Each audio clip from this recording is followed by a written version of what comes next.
जय Shri Krishna everyone, welcome back to my channel. Friends, आज इस वीडियो में हम ऊप छठ की कथा सुनेंगे।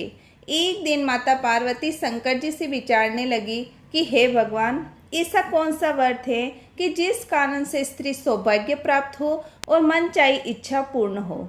तब भगवान शंकर बोले, हे पार्वती, भाद्रपद महीने में कृष्ण पक्ष की षष्ठी तिथि आती है, उसे चंदन षष्ठी और ऊप छठ भी कहते हैं।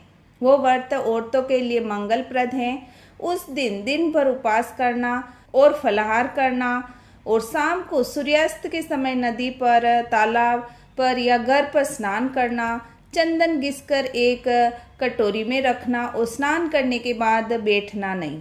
स्नान करके सूर्य भगवान को चंदन फूल से अर्घ्य देकर पूजा करनी, सूर्य मंत्र बोलना या सूर्य के 12 नाम लेना, फिर चंद्रमा उगने तक खड़ा रहना, खड़े खड़े सारे मंदिर में भगवान के दर्शन करना, सखी सहेलियों से मिलकर भगवान का भजन करें, ब्राह्मण से पोथी सुननी है या कहानी सुननी है, चंद्र उगने के पश्चात चंद्रमा को अर्घ्य देना, चंद्र की पूजा करना और फिर उपवास खोलना। भगवान शंकर बोले, इस व्रत की कथा कहता हूँ जिसको तुम सुनो।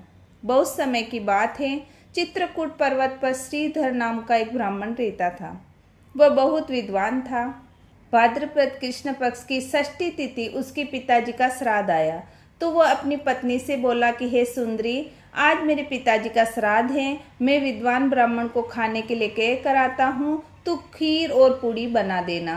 ब्राह्मण आया, फिर श्रीधर ब्राह्मण ने उसके पांव धोकर पूजा की और उसे आसन पर बिठाया।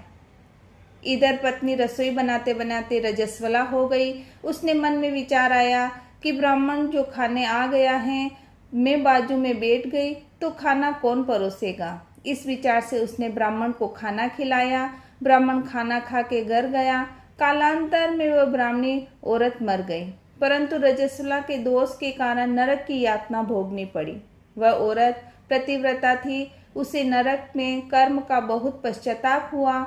उसे पशु पक्षी के साथ जन्म भोगने पड़े और 8वें जन्म में मनुष्य योनि में चांडाल स्त्री का जन्म हुआ। उस नगर में उसके पूर्व जन्म का पुत्र रहता था। वह बहुत गुणवान और विद्वान था। एक बार बेटे के यहाँ वैश्वदेव नाम का यज्ञ था। उस समय यज्ञ में जले चावल को उस चांडाल स्त्री ने खाया, जिससे बेटा बहुत क्रोधित होकर बोला कि हे चांडालनी, तेरे दर्शन से मुझे श्राद्ध करना पड़ा और तूने जले चावलों को खा लिया। इस बार यहाँ से निकल जा। ऐसा कहकर उसे निकाल दिया गया। उसी रात चांडाल स्त्री बेटे के सपने में जाकर बोली कि बेटा सोया है या जागा है, मैं इस भयंकर नरक में बहुत दुखी हूँ। तब बेटा बोला, हे माँ, तूने ऐसा कौन सा पाप किया है कि जिस कारण से तुझे चांडाल योनि प्राप्त हुई।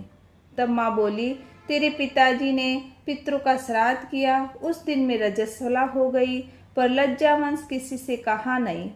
उसी पाप के कारण मुझे चांडाल योनि प्राप्त हुई। तब बेटा बोला कि मुझे अब मार्ग बता कि किस तरह तुम इस योनि से मुक्त होगी। तब माँ बोली कि चंदन षष्ठी को व्रत करके उसका पुण्य ब्राह्मण के सामने मुझे देना, जिससे मुझे इस नरक की यातना से छुटकारा मिल जाएगा। बेटा जागा और मन में विचार किया कि माँ के उद्धार के लिए ये व्रत मुझे करना ही है। फिर उस व्रत को करके विद्वान ब्राह्मण के सामने संकल्प लेकर चंदन षष्ठी के व्रत का पुण्य माँ को दे दिया। इस पुण्य के प्रभाव से चांडाल योनि से प्राप्त हुई उसकी माता स्वर्ग में गई। जिसकी पत्नी ये व्रत करती हैं उसे रजस्वला दोष नहीं लगता है। तब पार्वती जी शंकर से बोली कि आप मुझे आज मंगलप्रद कथा कही, जो सभी औरतों के लिए बहुत ही उपयुक्त है। किसी भी व्रत की कहानी सुने, उसके अलावा हमें गणेश जी की कहानी जरूर सुननी चाहिए, जिससे उस व्रत का फल हमें प्राप्त होता है। तो आइए गणेश जी की कहानी सुनते हैं। एक अंधी बुढ़िया थी, रोज गणेश जी का पूजन करती और माला फेरती। गणेश जी राजी हो गए, बोले बुढ़िया मांग।